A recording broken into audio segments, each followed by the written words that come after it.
হতাশ হয় কেবলমাত্র কাফের। হতাশ হয় কে? মুমিন কখনো হতাশ হয় না।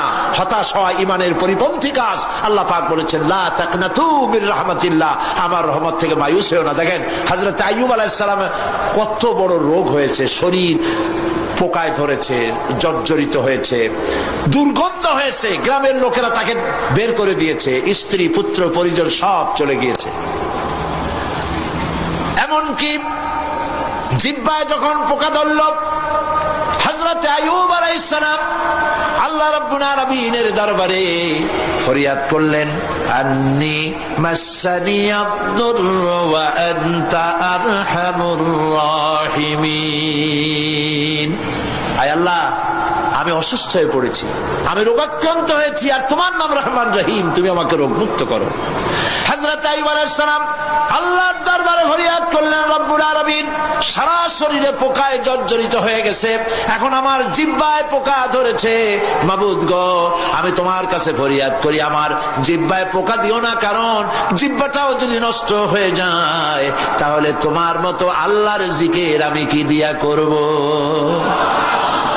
হযরত আইয়ুব আলাইহিস সালাম আল্লাহ পাকের কাছে যখন এ ধরনের ফরিয়াদ জানালেন, রব্বুল আলামিন তাকে তার রোগ মুক্ত করে দিলেন, তার স্ত্রী পুত্র সব আল্লাহ রব্বুল আলামিন ফিরাইয়া দিলেন। সুবহানাল্লাহ। সুতরাং মুমিন ব্যক্তি, কোরআন শরীফে সব আছে, কোরআনের মতো শ্রেষ্ঠ ওয়াজের কিতাব পৃথিবীতে আর শুধু বোঝার দরকার। বিপদে যত বড় বিপদ আসুক, কোন বিপদে মুমিন ধৈর্য হারাবে না। হযরত ইয়াকুব আলাইহিস সালামের ছেলে ইউসুফ আলাইহিস সালামকে যখন তিনি হারায় ফেললেন, তিনি অধৈর্য হয়ে গেছিলেন নাকি? অধৈর্য হন নাই।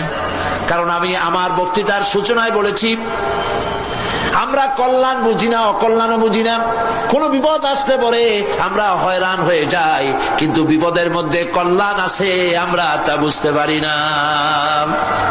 কথা বুঝে আসছে? হযরত ইউসুফ আলাইহিস সালামকে কুয়ার ভিতরে ফেলে দেওয়া হলো।